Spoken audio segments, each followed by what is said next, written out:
Original प्रश्न पत्र को देखने वाले हैं। इसमें ऑब्जेक्टिव और सब्जेक्टिव दोनों प्रकार के प्रश्नों को देखेंगे। तो चलिए वीडियो को शुरू करते हैं। देखिए क्वेश्चन नंबर 1 में दिया है कि उसने कहा था शीर्षक कहानी में सूबेदारनी ने युद्ध भूमि में अपने पति और पुत्र को बचाने के लिए किससे क्या कहा। तो देखिए इसका सही उत्तर होगा ऑप्शन नंबर ए, लाना सिंह से कहा था बचाने के लिए। चलिए क्वेश्चन नंबर 2 में देखते हैं। क्वेश्चन नंबर 2 में देखते हैं कि संपूर्ण क्रांति भाषण निम्न में से किसने दिया था। तो इसका सही उत्तर होगा option number A, Jayaprakash Narayan ने।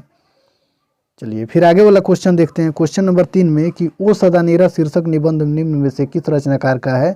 तो इस प्रश्न का सही उत्तर होगा ऑप्शन नंबर बी, जगदीश चंद्र माथुर।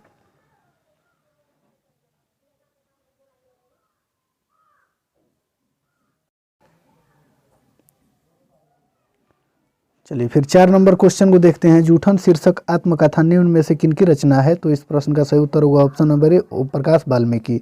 फिर 5 नंबर क्वेश्चन को देखते हैं। शिक्षा निम्न में से किसकी रचना है। तो इस प्रश्न का सही उत्तर होगा ऑप्शन नंबर बी, जे कृष्णमूर्ति। ये क्वेश्चन नंबर 6 में जायसी की रचना निम्न में से कौन है। तो इसका सही उत्तर होगा ऑप्शन नंबर ए, पद्मावत। फिर 7 नंबर क्वेश्चन को देखते हैं। जहाँ भय है वहाँ मेधा नहीं हो सकती, यह कथन किस लेखक का है। तो इस प्रश्न का सही उत्तर होगा ऑप्शन नंबर ए, जे कृष्णमूर्ति। फिर 8 नंबर क्वेश्चन को देखते हैं। 8 नंबर क्वेश्चन में दिया है कि सूरदास के पद में कौन रस नहीं पाया जाता है। तो इसका सही उत्तर होगा ऑप्शन नंबर ए। फिर 9 नंबर क्वेश्चन को देखते हैं। हिंदी साहित्य का सूर्य किसे कहा जाता है। तो इस प्रश्न का सही उत्तर होगा ऑप्शन नंबर सी, सूरदास को। चलिए फिर 10 नंबर क्वेश्चन को देखते हैं। पठित पाठ के आधार पर पंचायती राज में क्या खो गया है। तो इस प्रश्न का सही उत्तर होगा ऑप्शन नंबर बी। चलिए 11 नंबर क्वेश्चन को देखते हैं। एक लेख और एक पत्र में भगत सिंह ने निम्न में से किसको पत्र लिखा था। तो इसका सही उत्तर होगा ऑप्शन नंबर ए, सुखदेव को। फिर 12 नंबर क्वेश्चन में देखते हैं कि जयशंकर प्रसाद की नाट्य कृति निम्न में से कौन है। तो इसका सही उत्तर होगा ऑप्शन नंबर ए। चलिए 13 नंबर क्वेश्चन को देखते हैं। तार सप्तक का प्रकाशन वर्ष है। तो इसका सही उत्तर होगा ऑप्शन नंबर ए। फिर 14 नंबर क्वेश्चन को देखते हैं। सुभद्रा कुमारी चौहान के पिता निम्न में से कौन है। तो इसका सही उत्तर होगा ऑप्शन नंबर बी। चलिए फिर 15 नंबर क्वेश्चन को देखते हैं। केसरिया पुरस्कार निम्न में से किनको मिला था। तो इसका सही उत्तर होगा ऑप्शन नंबर ए, सुभद्रा कुमारी चौहान को। चलिए 16 नंबर क्वेश्चन को देखते हैं। अर्धनारीश्वर हिंदी साहित्य की विद्या कौन है। तो इसका सही उत्तर होगा ऑप्शन नंबर ए, निबंध। चलिए 17 नंबर क्वेश्चन को देखते हैं। सरोज स्मृति शीर्षक रचना की कौन विद्या है। तो इसका सही उत्तर होगा ऑप्शन नंबर ए, देशभक्ति गीत। चलिए फिर आगे वाला क्वेश्चन देखते हैं। 18 नंबर, चंद्रधर शर्मा गुलेरी का जन्म स्थान क्या है। तो इसका सही कहाँ है। तो इसका सही उत्तर होगा ऑप्शन नंबर ए, जयपुर। फिर 19 नंबर क्वेश्चन को देखते हैं। रामधारी सिंह दिनकर का जन्म स्थान है। तो इसका सही उत्तर होगा ऑप्शन नंबर ए, सिमरिया बेगूसराय। फिर 20 नंबर क्वेश्चन को देखते हैं। 20 नंबर प्रश्न में दिया है कि संस्कृति के 4 अध्याय के रचयिता निम्न में से कौन है। तो इसका सही उत्तर होगा option number C, Ramdhari Singh Dinkar. चलिए 21 नंबर क्वेश्चन को देखते हैं। अज्ञेय का जन्म स्थान है। तो इसका सही उत्तर होगा ऑप्शन नंबर ए, कुशीनगर उत्तर प्रदेश। चलिए 22 नंबर क्वेश्चन को देखते हैं। जगदीश चंद्र माथुर का जन्म स्थान है। तो इसका सही उत्तर होगा ऑप्शन नंबर ए, शाहजहांपुर उत्तर प्रदेश। फिर 23 नंबर क्वेश्चन को देखते हैं। मोहन राकेश के बचपन का नाम क्या था। तो इसका सही उत्तर होगा ऑप्शन नंबर ए, मदन। 24 नंबर क्वेश्चन को देखते हैं। रामधारी सिंह दिनकर को उसकी किस कृति पर भारतीय ज्ञानपीठ पुरस्कार मिला था। तो इसका सही उत्तर होगा ऑप्शन नंबर ए, उर्वशी पर। फिर 25 नंबर क्वेश्चन को देखते हैं। हिंदी कहानी के विकास में मील का पत्थर निम्न में से कौन कहानी है। तो इसका सही उत्तर होगा ऑप्शन नंबर बी, उसने कहा था। चलिए फिर 26 नंबर क्वेश्चन को देखते हैं। हजारा सिंह किस कहानी का पात्र है। तो इसका सही उत्तर होगा ऑप्शन नंबर डी, उसने कहा था। चलिए फिर आगे वाला क्वेश्चन देखते हैं। कल देखते नहीं रेशम से कढ़ा हुआ सालू, यह पंक्ति किस शीर्षक पाठ से लिया गया है। तो इसका सही उत्तर होगा ऑप्शन नंबर डी, जूठन से। चलिए फिर आगे वाला क्वेश्चन देखते हैं। महेश्वर किस कहानी के पात्रा है। तो इसका सही उत्तर होगा ऑप्शन नंबर ए, रोज। फिर 29 नंबर क्वेश्चन को देखते हैं। कुंती किस एकांकी की पात्रा है। तो इस प्रश्न का सही उत्तर होगा ऑप्शन नंबर ए, सिपाही की माँ। चलिए फिर आगे वाला क्वेश्चन देखते हैं। कविता के नए प्रतिमान के रचयिता निम्न में से कौन है। तो इसका सही उत्तर होगा option number C, Namvar Singh. फिर 31 नंबर क्वेश्चन को देखते हैं। सच है जब तक मनुष्य बोलता नहीं तब तक उसका गुण दोष प्रकट नहीं होता, यह उक्ति किस शीर्षक पाठ से लिया गया है। तो इस प्रश्न का सही उत्तर होगा ऑप्शन नंबर ए, बातचीत। चलिए फिर आगे वाला क्वेश्चन देखते हैं। 32 नंबर क्वेश्चन में देखते हैं कि डॉक्टर अंबेडकर राष्ट्रीय पुरस्कार निम्नलिखित में से किसको मिला। तो इस प्रश्न का सही उत्तर होगा option number B, Namvar Singh को। चलिए फिर 33 नंबर क्वेश्चन को देखते हैं। 33 नंबर क्वेश्चन में इनसे ये न कराओ भूखे रह लेंगे इन्हें इस गंदगी में न घसीटो, यह उक्ति किस शीर्षक पाठ से है? तो इस प्रश्न का देखते हैं उत्तर क्या होगा। इस प्रश्न का सही उत्तर होगा ऑप्शन नंबर डी, शिक्षा। चलिए फिर 34 नंबर क्वेश्चन को देखते हैं। पंडित राम अवतार वैद्य एवं पिताजी किस कहानी के पात्र हैं? तो इस प्रश्न का सही उत्तर होने वाला है ऑप्शन नंबर सी, जूठन। चलिए 35 नंबर क्वेश्चन को देखते हैं। जसवीर और जनेसर किस आत्मकथा के पात्र हैं? तो इसका सही उत्तर होगा ऑप्शन नंबर ए, जूठन। चलिए फिर 36 नंबर क्वेश्चन को देखते हैं। प्रेमाख्या नायक काव्यधारा के कवि निम्न में से कौन है? तो इसका सही उत्तर होगा ऑप्शन नंबर सी, जायसी। फिर 37 नंबर क्वेश्चन को देखते हैं। गाढ़ी प्रीति नयन जल भेई, यह उक्ति किस शीर्षक कविता से ली गई है? तो इसका सही उत्तर होगा ऑप्शन नंबर सी, तुलसी के पद। चलिए फिर 38 नंबर क्वेश्चन को देखते हैं। कली कराल दुकाल दारुण अब कुभाती कुसाजू, यह पंक्ति किस शीर्षक कविता से ली गई है? तो इसका सही उत्तर होगा ऑप्शन नंबर सी, हारजीत। चलिए क्वेश्चन नंबर 39 में देखते हैं कि डरा हुआ मन बेमन जिसका बाजा रोज बजता है, यह पंक्ति किस शीर्षक कविता से लिया गया है? तो इसका सही उत्तर होगा ऑप्शन नंबर सी, अधिनायक। फिर 40 नंबर क्वेश्चन को देखते हैं कि जिन बुलाओं से गांव के घर की रीढ़ झुरझुराती, यह कविता किस शीर्षक कविता से ली गई है? यह पंक्ति किस शीर्षक कविता से ली गई है? तो इस प्रश्न का सही उत्तर होगा ऑप्शन नंबर बी, गाँव का घर। चलिए फिर 41 नंबर क्वेश्चन को देखते हैं। जिस पुरुष में नारीत्व नहीं अपूर्ण है, यह उक्ति किस शीर्षक पाठ से लिया गया है? तो इसका सही उत्तर होगा ऑप्शन नंबर ए, अर्धनारीश्वर। चलिए फिर आगे वाला क्वेश्चन देखते हैं। ओ सदा नीरा शीर्षक पाठ में किस नदी की चर्चा की गई है? तो इसका सही उत्तर होगा ऑप्शन नंबर सी, गंडक नदी का। 43 नंबर क्वेश्चन को देखते हैं। आज तक तो सुना नहीं था कि कांटों के चुभने से मर जाते हैं, किस शीर्षक पाठ की पंक्ति है? तो इसका सही उत्तर होगा ऑप्शन नंबर सी, तिरछी। चलिए 44 नंबर क्वेश्चन को देखते हैं। तिरछी कहानी किस प्रकार की रचना है? तो इस प्रश्न का सही उत्तर होगा ऑप्शन नंबर सी, आध्यात्मिक। चलिए फिर 45 नंबर क्वेश्चन को देखते हैं। गैंग्रीन शीर्षक में रचना के रचयिता निम्न में से कौन है? तो इसका सही उत्तर होगा ऑप्शन नंबर ए, अज्ञेय। चलिए फिर 46 नंबर क्वेश्चन को देखते हैं। 46 नंबर क्वेश्चन में दिया है कि तिरछी शीर्षक पाठ में तिरछी क्या है? तो इसका सही उत्तर होगा ऑप्शन नंबर ए, विषैला कीड़ा। चलिए फिर आगे वाला क्वेश्चन देखते हैं। 47 नंबर क्वेश्चन में कि दलित साहित्य का सौंदर्य शास्त्र के रचयिता निम्न में से कौन है? तो इस प्रश्न का सही उत्तर होगा option number A, Om Prakash Valmiki. 45 नंबर क्वेश्चन को देखते हैं। पुंडलिक जी का संबंध निम्न में से किस रचना से है? तो इसका सही उत्तर होगा ऑप्शन नंबर बी, ओ सदा नीरा। देखेंगे सिपाही की माँ एकांकी में निम्न में से कौन पात्र नहीं है? तो इसका सही उत्तर होगा ऑप्शन नंबर डी, मालती। 50 नंबर क्वेश्चन को देखेंगे। उन दिनों गांव में मरने वाले पशुओं को उठाने का काम भी चूड़ों के जिम्मे था, यह पंक्ति किस पाठ से है? तो इसका सही उत्तर होगा ऑप्शन नंबर बी, उसने कहा था। चलिए फिर आगे वाला क्वेश्चन देखते हैं। बिना वेतन के लिए एक शब्द क्या है? तो इसका सही उत्तर होगा ऑप्शन नंबर ए, अवैतनिक। चलिए ये सभी व्याकरण के क्वेश्चन है। तो चलिए 52 नंबर क्वेश्चन को देखते हैं। कलम की कमाई खाने वाला के लिए एक शब्द क्या है? तो इसका सही उत्तर होगा मसीजीवी। चलिए फिर आगे वाला क्वेश्चन देखते हैं। जहाँ पुस्तकें छपती हो के लिए एक शब्द क्या है? तो इसका सही उत्तर होगा ऑप्शन नंबर ए, टंकड़ालय। चलिए 54 नंबर क्वेश्चन को देखते हैं। जल में रहने वाले सेना के लिए एक शब्द क्या प्रयोग किया जाता है? तो इसका सही उत्तर होगा ऑप्शन नंबर ए, नौसेना। चलिए फिर 55 नंबर क्वेश्चन को देखते हैं। जो फल आहार करता है उसके लिए एक शब्द क्या होगा? तो इसका सही उत्तर होगा ऑप्शन नंबर ए, फलाहारी। चलिए 56 नंबर क्वेश्चन को देखते हैं।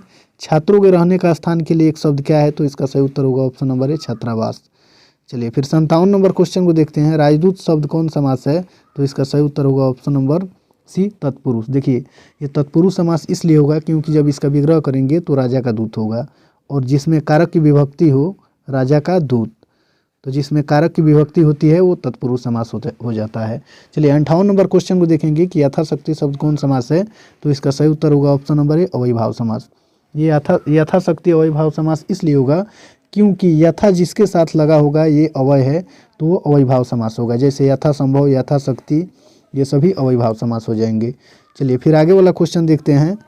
59 नंबर प्रश्न को हम लोग देखेंगे कि भला बुरा शब्द कौन समास है? तो इसका सही उत्तर होगा ऑप्शन नंबर बी, द्वंद्व समास हो जाएगा। देखिए जब दो शब्दों के बीच में माइनस का चिन्ह दिख जाए, दो शब्द हो और उसके बीच में घटाओं का चिन्ह दिख जाए तो उसे आप द्वंद्व समास ही लगाइएगा, या फिर दो शब्दों के बीच में और दिख जाए तो भी वो द्वंद्व समास हो जाएगा। चलिए इसको याद रखिएगा। 60 नंबर क्वेश्चन में हम लोग देखेंगे कि दोपहर शब्द कौन समास है? दोपहर शब्द कौन समास है? तो इसका सही उत्तर होगा ऑप्शन नंबर ए, द्विगु समास। देखिए किसी भी अगर शब्द के पहले संख्या का बोध हो तो वो द्विगु समास हो जाता है। जैसे पंचमुखी, पंचवटी, चौराहा, चतुर्भुज, ये सभी द्वंद्व समास हो जाएंगे क्योंकि सब के पहले कहीं ना कहीं गिनती की संख्या आ रहा है नहीं है ही। चलिए फिर 61 नंबर क्वेश्चन को देखते हैं। माँ बाप कौन समास है? तो इसका सही उत्तर होगा ऑप्शन नंबर ए द्वंद्व समास। अभी इसके ऊपर हम बताए हैं कि जब दो शब्दों के बीच में माइनस का चिन्ह दिख जाए तो क्या होगा? द्वंद्व समास हो जाएगा। चलिए फिर आगे 62 नंबर क्वेश्चन को देखते हैं। चतुरानन कौन समास होगा? तो इसका सही उत्तर होगा ऑप्शन नंबर ए बहुब्रीहि। देखिए इसको बहुब्रीहि को याद रखने के लिए आप याद रखिएगा कि जितना भगवान और राक्षस का नाम होगा सब क्या होगा? बहुब्रीहि समास हो जाएगा। चतुरानन ब्रह्मा जी को कहा जाता है। किनको कहा जाता है? ब्रह्मा जी को कहा जाता है, इसलिए यह बहुब्रीहि समास हो जाएगा। चतुरानन, षडानन, दशानन ये सभी बहुब्रीहि समास होंगे। चक्रपाणी, शूलपाणी ये सभी भगवान और राक्षसों के नाम में ही है, तो ये सभी बहुब्रीहि समास हो जाएंगे। चलिए ठीक है, आगे देखते हैं इसको। 63 नंबर क्वेश्चन को देखते हैं। बुढ़ापा शब्द कौन संज्ञा है? तो इसका सही उत्तर होगा ऑप्शन नंबर ए भाववाचक संज्ञा। फिर 64 नंबर क्वेश्चन को देखते हैं। पाटलिपुत्र शब्द कौन संज्ञा है? तो इसका सही उत्तर होगा ऑप्शन नंबर ए व्यक्तिवाचक संज्ञा। चलिए फिर 65 नंबर क्वेश्चन को देखते हैं। गुच्छा शब्द कौन संज्ञा है? तो इसका सही उत्तर होगा ऑप्शन नंबर ए समूहवाचक संज्ञा। फिर 66 नंबर क्वेश्चन को देखते हैं। चीनी शब्द कौन संज्ञा है? तो इसका सही उत्तर होगा ऑप्शन नंबर सी द्रव्यवाचक संज्ञा। चलिए फिर 67 नंबर क्वेश्चन को देखते हैं। निम्न में से कौन शुद्ध शब्द है? तो इसका सही उत्तर होगा ऑप्शन नंबर बी। फिर 68 नंबर क्वेश्चन को देखते हैं। निम्न में से शुद्ध शब्द कौन है? तो इसका सही उत्तर होगा ऑप्शन नंबर ए प्रशंसा।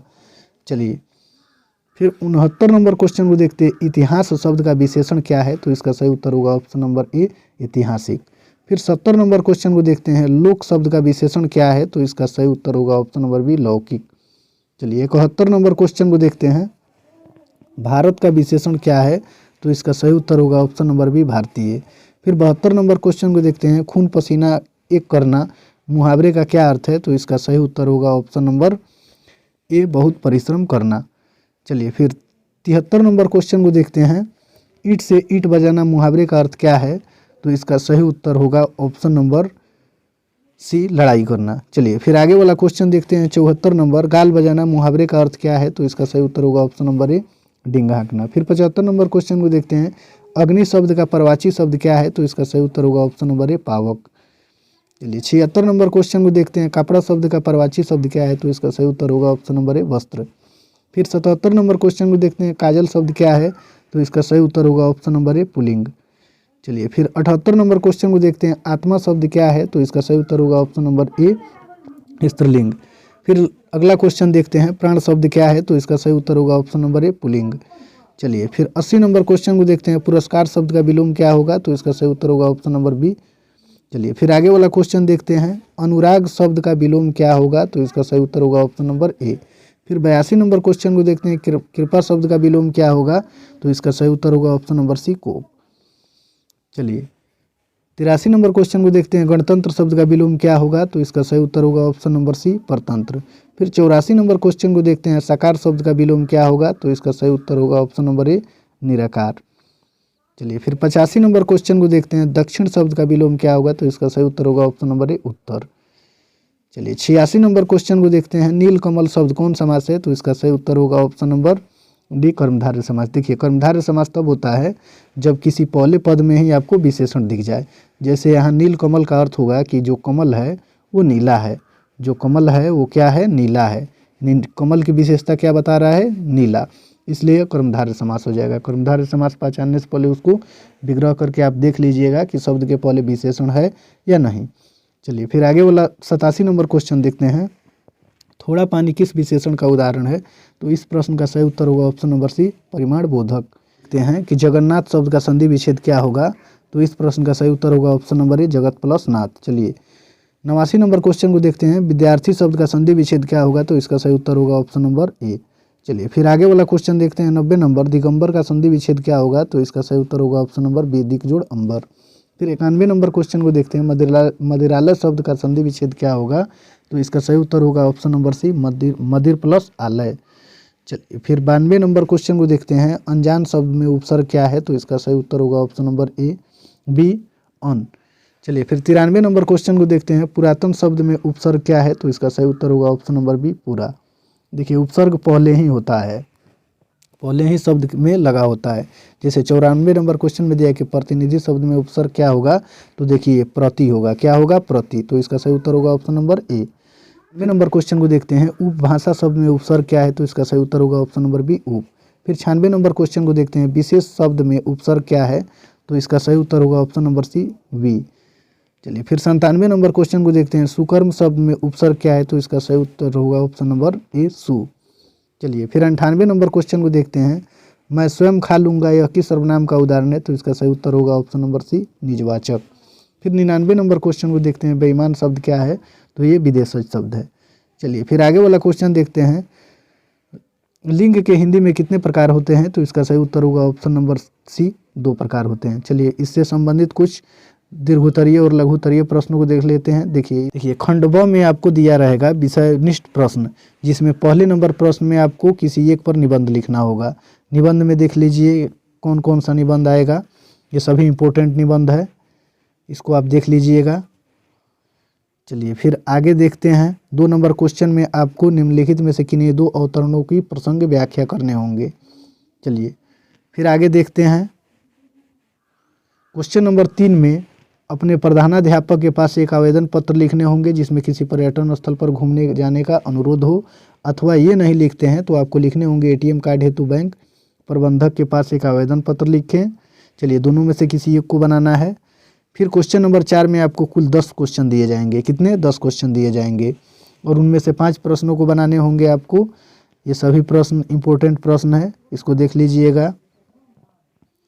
चलिए 5 नंबर क्वेश्चन में किन्हीं 3 प्रश्नों का उत्तर आपको देना है। चलिए 6 नंबर क्वेश्चन में जो संक्षेपण है उसको देख लीजिए कैसे बनाइएगा। देखिए संक्षेपण जहाँ से आप शुरू कीजिएगा लिखना, तो जैसे मान लीजिए कि ये पहले वाला लाइन आप लिख रहे हैं तो इसको लिख दीजिएगा और सेकंड वाला इसके बाद वाला लाइन को आपको नहीं लिखना है।